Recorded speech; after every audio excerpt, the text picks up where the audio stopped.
नींगर वटि पिणु हिकु किताबु हो ऐं सफ़र जे मुंड वारनि ॾींहंनि में हिन उहो किताबु पढ़ण जी कोशिशि कई हुई, पर संदसि दिलचस्पी काफ़िले ते गौर करण ऐं उन हीर जे आवाज़ में वधीक हुई। जीअं ई हू पंहिंजे उठ खे सम्झण लॻो हो ऐं उन सां नातो जोड़ण शुरू कयो हुअईं, तीअं ई हिन सां किताबु पासे ते फिटो करे छॾियो।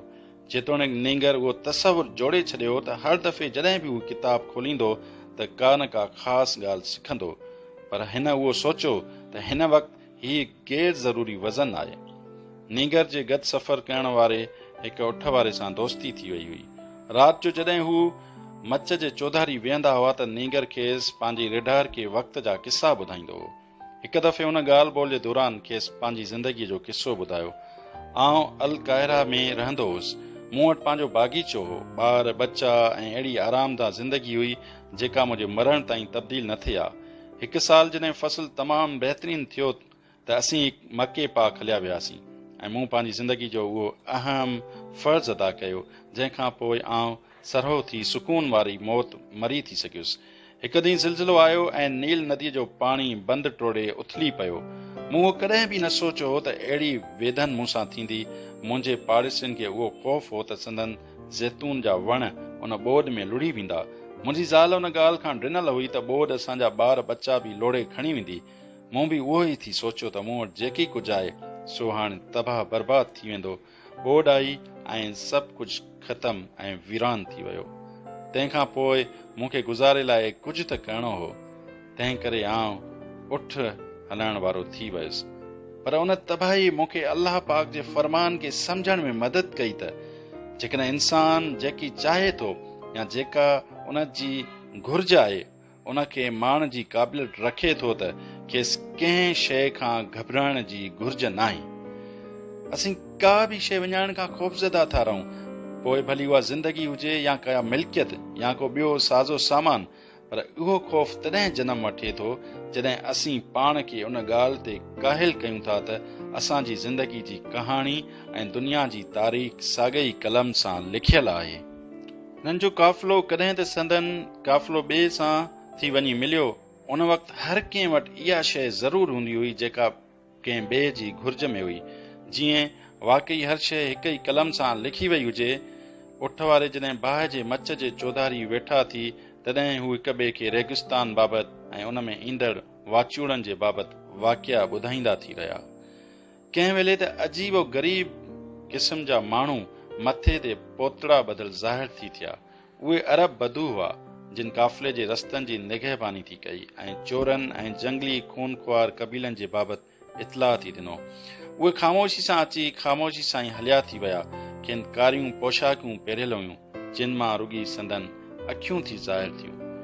हिकु राति हिकु जत बाहि जे मच वटि आयो जिते नींगर ऐं अंग्रेज़ वेठा हुआ। पसे गिरदाई में कबीलाई वेड़ जूं अफ़वाहूं आहिनि। हिन खे आगाह कयो। टई ॼणा ख़ामोशी में अची विया। नींगर खे चौधारी ख़ौफ़ जो अहसासु थियो, जेतोणीकि केर बि उन बाबति कुझु पुछियो न थी।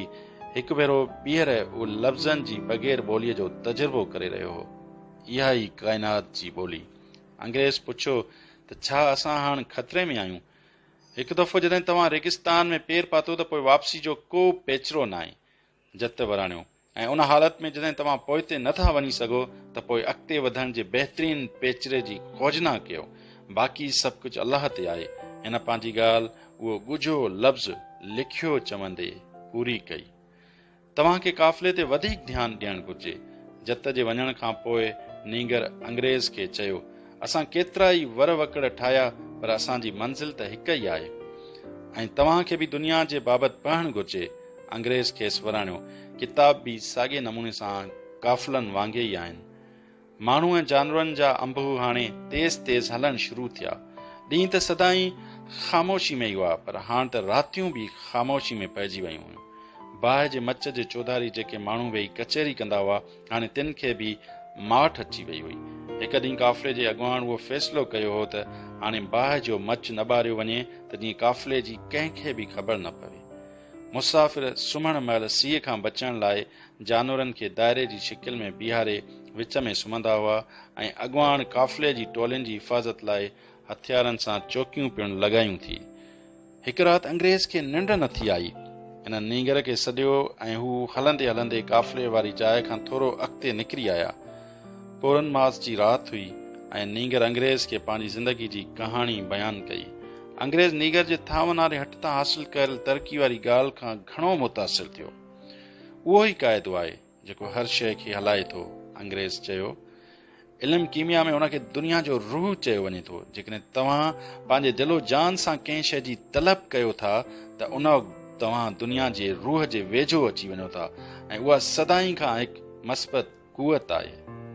हिन चयो त उहो को इंसानी तोहफ़ो न आहे, पर ज़मीन ते मौजूद हर शइ जानदार आहे ऐं हर शइ खे रूह आहे, भली उहे धातु, भाॼियूं या जानवर या सिर्फ़ हिकु ख़्यालु छो न हुजे। दुनिया में मौजूद हर शइ मुसलसिल तब्दील थींदी रहे थी, छाकाणि जो ज़मीन ज़िंदा आहे ऐं ज़मीन खे बि रूह आहे ऐं असीं उन रूह जो हिसो आहियूं। सो असांखे इहा ख़बर ई नथी पवे त इहा असां लाइ ज़िंदा आहे ऐं असां लाइ कमु करे रही आहे। हट में तो उहो महसूसु कयो हूंदो त हिकु शीशो बि तुंहिंजी कामयाबी में तुंहिंजी मदद करे रहियो हो।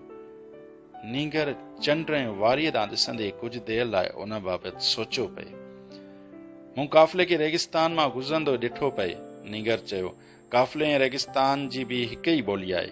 उहो ई सबबु आहे जो रेगिस्तान गुज़र करण जी इजाज़त ॾेई रहियो आहे ऐं उहो काफ़िले जी हर क़दम खे परखे रहियो आहे त काफ़िलो पंहिंजे मुक़ररु वक़्त ते आहे या न। जेकॾहिं काफ़िलो वक़्त ते आहे त हू पाणी ऐं सावक ताईं बि पहुचियो पवनि। जेकॾहिं असां मां केर बि पंहिंजी बहादुरीअ जे सबबु हिन काफ़िले में शामिल थिए हा बग़ैर उन जी ॿोली सम्झण जे त उन लाइ सफ़र तमामु घणो अणांगो थी पवे हा। ॿई उते बीठा चंड खे तकींदा रहिया। उहो ई त सवणनि जो जादू आहे, नींगर चयो। मूं ॾिठो पए त काफ़िले जी रहनुमाई करण वारा कीअं उन्हनि अलामतुनि खे पढ़ी रहिया हुआ ऐं कीअं काफ़िले जे रूह रेगिस्तान जे रूह सां हम कलामी थी कई। अंग्रेज़ चयो, मूंखे वाकई काफ़िले ते वधीक तवजो ॾियणु घुर्जे ऐं मूंखे वाकई तव्हांजा किताब पढ़णु घुर्जनि, नींगर चयो। इहे अजीब किताब आहे। उन्हनि में पारी, अज़दान, बादशाहनि जे बाबति ज़िक्र थियल हो ऐं हू उन्हनि मां का बि शइ सम्झी न सघियो। पर हिकु ॻाल्हि जेका उन्हनि किताबनि में बार बार दुहिराइजी रही हुई सा उहा हुई त मरणी शयुनि जो जनमु सिर्फ़ु हिकु ई शइ मां थियो आहे या समूरी शयूं सिर्फ़ु हिकु ई शइ जो तत्व आहिनि। हिकु किताब में हिन पढ़ियो त इल्मु कीमिया जी ॾात में सभ खां अहम इबारत सिर्फ़ु कुझु जुमलनि ते मुश्तमिल आहे ऐं उहा हिकु ज़मरत जे पत्थर ते उखरियल आहे। इहा हिकु ज़मरत जी फरही आहे, अंग्रेज़ चयो ऐं नींगर खे कुझु सेखारण ते फ़ख़्रु महसूसु कयईं। ठीकु आहे त पोइ असांखे उन सभिनी किताबनि जी घुर्ज छो आहे, नींगर पुछो, त जीअं असीं इहे कुझु जुमला सम्झी सघूं। अंग्रेज़ ॻाल्हि सम्झण जे बग़ैर त हू छा चई रहियो आहे वराणियो। नींगर जी वधि खां वधि दिलचस्पी हुन किताब में पैदा थी जंहिंमें मशहूर कीमियानगिरनि जे बाबति किस्सा बयानु थियल हुआ। ही उहे माण्हू हुआ जिन पंहिंजी समूरी हयाती पंहिंजे तजुर्बेगान में धातुनि खे निज करण लाइ वक़्फ़ करे छॾी हुई। खेनि उन ॻाल्हि ते यकीन हो त जेकॾहिं कंहिं धातुअ खे ॻच वरियनि ताईं बाहि में तपायो वञे थो त उहो आख़िरकार पंहिंजी असुल खूबियुनि खां आज़ादु थी वञे थो ऐं जेकी बचे थो सो ई आहे दुनिया जो रूह। उहो ई दुनिया जो रूह खेनि दुनिया में मौजूद हर शइ खे सम्झण में मदद करे थो, छाकाणि जो इहा ई ॿोली आहे जंहिंसां हर शइ जो वास्तो पवे थो। हू हिन इजाद खे हिकमत वारो कमु सॾनि था। उन जो कुझु हिसो पाणियाट ऐं कुझु वरी नहरो आहे। छा सिर्फ़ु माण्हुनि ऐं सवणनि जे मुशाहिदे सां इहा ॿोली नथी सिखी सघिजे, नीगर पुछो। तोखे हर शइ खे आसान वठण जी बीमारी आहे, अंग्रेज़ ख़ार वचां जवाबु ॾिनो। इल्मु कीमिया हिकु गंभीर मज़मून आहे। उन में हर क़दम ईअं ई खणणो आहे जीअं उन जे उस्तादनि खयो। नीगर इहो सिखियो हो त उन हिकमत वारे कम जी पाणियाठ वारे हिसे खे आबे हयात सॾिजे थो, जंहिंमें हर बीमारी जो इलाजु आहे ऐं उहो कीमियानगर खे पोड़े थियण खां पिणु बचाए थो ऐं ठोस हिसे खे पारस जो पत्थर सॾिजे थो। पारस जो पत्थर माणणु एतिरो आसान न आहे, अंग्रेज़ चयो। कीमियानगर वरियनि जा वरिया पंहिंजा कीमियाई तजुर्बेगान में उन बाहि जो मुशाहिदो कंदे गुज़ारियो छॾनि जेका धातुनि खे निज बणाए थी। पंहिंजो गच वक़्तु उन बाहि जे वेझो घाराइण खां पोइ होरियां हिननि दुनियावी खुद नुमाइनि तां हथ खयो। हिननि उहो दरियाफ़्त कयो त धातुनि खे निज बणाइण वारे अमल खेनि पंहिंजी ज़ात खे निज बणाइण ताईं पहुचाए छॾियो। नीगर खे थांवनि जे वापारी जो ख़्यालु आयो। उन खेसि चयो हो त थांवनि खे साफ़ करणु संदसि लाइ सुठी ॻाल्हि आहे। उन सां हू पंहिंजे अंदरि मौजूदु नाकारा सोचनि खे बि पाक साफ़ करे सघे थो। नीगर उन ॻाल्हि जो क़ाइल थियणु लॻो त इल्मु कीमिया रोज़मर्रा जी ज़िंदगी में बि सिखी सघिजे थी। ऐं पिणु अंग्रेज़ ॻाल्हि जारी रखंदे चयो, पारस जे पत्थर जी हिकु बहितरीन ख़सलत इहा बि आहे त उन पत्थर जो हिकिड़ो नंढड़ो ज़रो बि वॾे तादाद में धातुनि खे सोन में तब्दील करे सघे थो। इहो ॿुधण खां पोइ नीगर जी दिलचस्पी इल्मु कीमिया में अञा वधी वई। हिन सोचियो त थोरे सब्र करण सां हू हर शइ खे सोन में तब्दील करे सघे थो। हिन केतिरनि ई अहिड़नि माण्हुनि जी हयाती जे बाबति पढ़ियो जेकी उहो कमु सर अंजाम ॾियण में कामयाबु हुआ, जीअं हेलवेशियस, इलियास, फल्कानीली ऐं जाबिर बिन हयान। इहे तमामु दिलचस्प किस्सा हुआ। उन्हनि मां हर कंहिं पछाड़ीअ ताईं पंहिंजी तक़दीर पटांदड़ मान ऐं मर्तबे वारी ज़िंदगी गुज़ारी। हिननि मुसाफ़िरी कई, ॾाहनि सां मेल मुलाक़ातूं रखियूं, खेनि पंहिंजूं करामतूं ॾेखारियूं जिन खे हिननि ॻाल्हियुनि ते वेसाह न हो। वटनि पारस जो पत्थर ऐं आबे हयात पिणु हो। पर जॾहिं नीगर इहो हिकमत वारो कमु सिखण थी चाहियो त हू रुगी नक्श, ॻुझियूं हिदायतूं ऐं अणचिटा अखर ॾिसी वाइड़ो थी वियो। हू शयुनि खे एतिरो मुंझाए छो पेश कंदा आहिनि? हिकु राति नीगर अंग्रेज़ खां पुछो। नीगर महसूस कयो त अंग्रेज़ संदसि किताबनि जे करे खार में हो। उहो उन करे जो जेके क़ाबिल ऐं ज़िम्मेदार आहिनि से ई सम्झी सघनि। अंग्रेज़ जवाबु ॾिनो, फर्ज़ कर जेकॾहिं हर कोई शीहे खे सोन में तब्दील करणु लॻो त सोन जो क़दुरु घटिजी वेंदो। ही उहे ई माण्हू आहिनि जेके साबित क़दम आहिनि ऐं शयुनि जो गहराई सां मुतालो कनि था। ही हिकमत वारो कमु सिर्फ़ु उन्हनि लाइ आहे। उन करे ई आउं बि रेगिस्तान जे विच में आहियां ऐं आउं हिकु ज़िम्मेवार ऐं मुख़लिस कीमियानगर जी खोजना में आहियां जेको उन्हनि ॻुझनि खे हल करण ऐं सम्झण में मुंहिंजी मदद करे सघे थो। इहे किताब कॾहिं लिखिया विया हुआ? नीगर पुछो। केतिरियूं ई सदियूं अॻु। उन दौर में वटनि छापेखाना न हुआ? नीगर बहस कयो। इल्मु कीमिया सिखणु हर कंहिं जे वस जी त ॻाल्हि न हुई।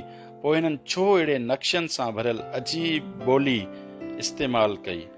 अंग्रेज़ खे सिधो जवाबु न ॾिनो।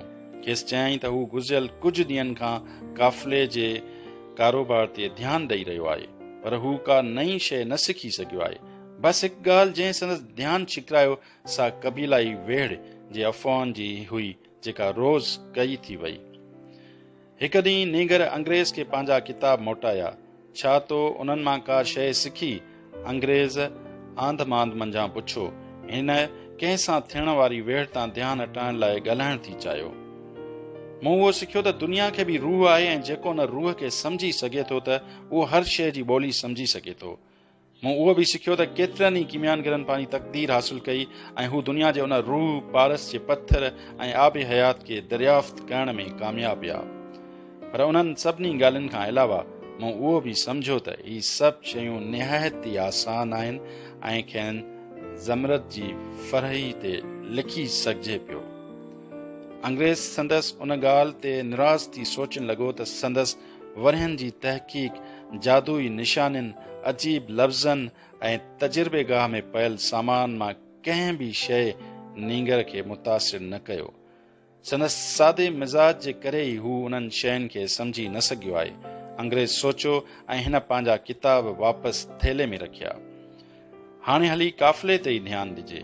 उन मां पिणु आउं का शइ न सिखी सघियो आहियां, अंग्रेज़ चयो। नीगर बि वापसि रेगिस्तान जी सांत ऐं जानवरनि जे खुरनि मां उथियल वारीअ ते गौर करणु लॻो। हर कंहिं जो सिखण जो पंहिंजो अंदाज़ आहे, हिन पाण सां ॻाल्हाईंदे चयो। पर अंग्रेज़ जो सिखण जो अंदाज़ मूं जहिड़ो न आहे, न ई मुंहिंजो अंदाज़ संदसि जहिड़ो आहे।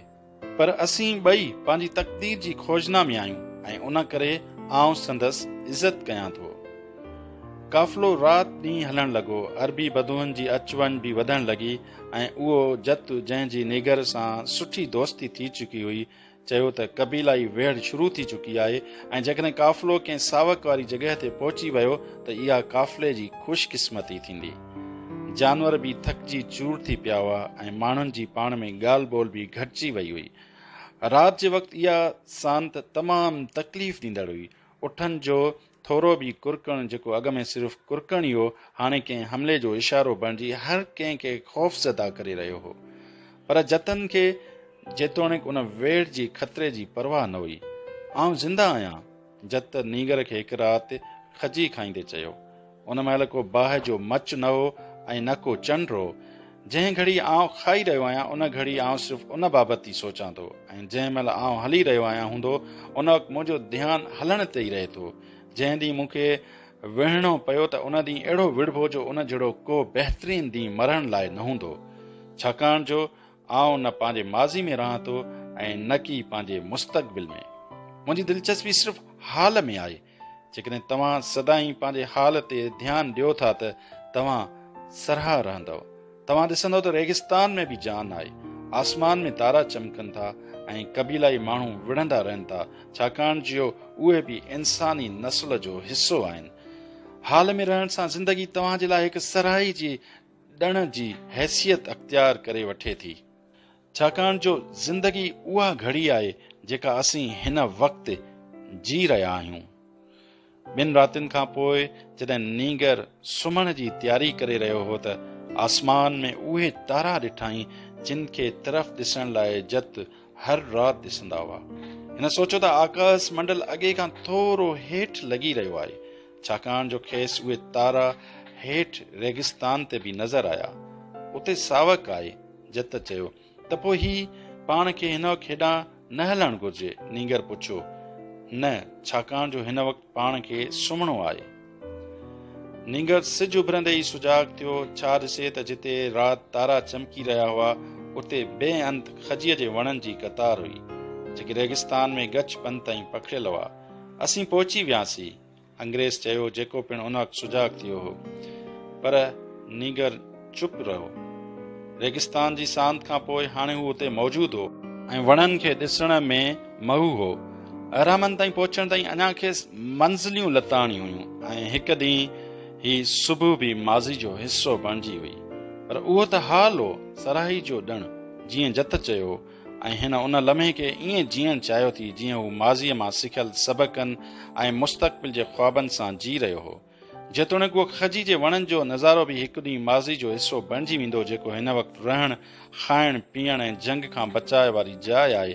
काल उठनि जी कुरकुर ख़तरे जी निशानदी करे रही हुई ऐं हाणे खजीअ जे वणनि जी कतार हिकु मौजिज़े जी मुनादी ॾेई रही आहे। दुनिया केतिरियूं ई ॿोलियूं ॻाल्हाए सघे थी, नीगर सोचियो।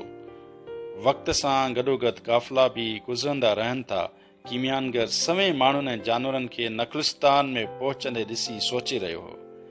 उतां जा माण्हू नवनि माण्हुनि जी आमद ते खेनि भलीकार करे रहिया हुआ। धूड़ मिटी रेगिस्तान में सिज जी रोशनी खे झको करे रही ऐं नखलिस्तान जा ॿार पिणु गरम जोशीअ मंझां नवनि आयलनि सां मिली रहिया हुआ। कीमियानगर ॾिठो त कबीले जो सरदार काफ़िले जे सरदार खे भलीकार ऐं गच देर ताईं ॻाल्हियुनि ॿोलियूं करे रहियो हो। पर इहा कीमियानगर लाइ का नई ॻाल्हि न हुई। हिन केतिरा ई माण्हू ईंदे वेंदे ॾिठा, पर रेगिस्तान कॾहिं बि तब्दील न थियो। उन ई रेगिस्तान जी वारी में हलंदे हिन बादशाह बि ॾिठा त फ़क़ीर बि वारीअ जा दड़ा वाह जे ज़ोर ते बराबरि मिटजंदा रहंदा हुआ। पर इहा वारी त साॻी हुई जेका हू संदसि नंढपिण खां ॾिसंदो आयो थी। खेसि उहो ॾिसी सदाईं सराही थींदी हुई जॾहिं मुसाफ़िर हैड्री वारी ऐं नीरे आसमान में हफ़्तनि जे सफ़र खां पोइ जॾहिं पहिरियों भेरो खजनि जे वणनि जी सावक ॾिसंदा हुआ। थी सघे थो त ख़ुदा रेगिस्तान उन जे करे ई ठाहियो हुजे त जीअं माण्हू उन में खजीअ जा वण ॾिसी उन जो क़दुरु कनि। हिन सोचियो। हिन कुझु ज़रूरी मसइलनि ते पंहिंजो ध्यानु ॾियण जो सोचियो। खेसि इहा ख़बर हुई त काफ़िले में को अहिड़ो माण्हू ज़रूरु आहे जंहिंखे हू पंहिंजा कुझु गुज सेखारींदो। उहो खेसि सवणनि ॿुधाए छॾियो हो। खेसि उन माण्हू जी ख़बर न हुई त उहो केरु आहे, पर जॾहिं हू आॾो आयो त संदसि परखण वारी अखि खेसि ज़रूरु सुञाणे वठंदी।